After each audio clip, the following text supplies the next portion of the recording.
Welcome to Rhodes as we navigate COVID, and it's going to be wonderful and it'll be great. And I will say one advantage that President Haas mentioned earlier with regard to making the decision now is that faculty can wholeheartedly, full throttle approach what courses will look like remotely with plenty of time to do that. We're also bringing to the table experience from the spring semester.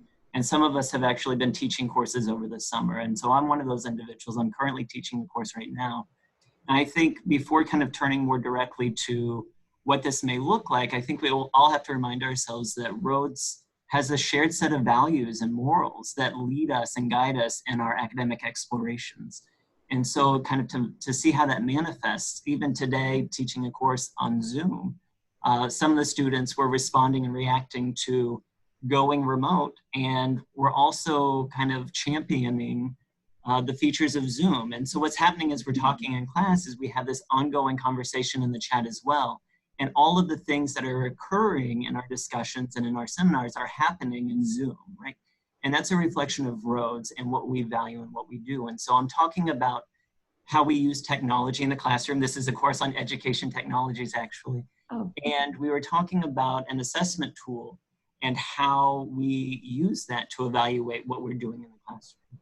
And the students are bringing in connections to mythology, connections to religion, connections to clinical and counseling.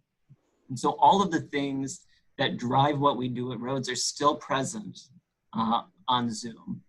The second major point I would say in terms of thinking about what teaching remotely allows us to do, or maybe what it forces us to do, is it kind of confronts us and says, how are we going to do this differently? How can we break this system and get really creative about this?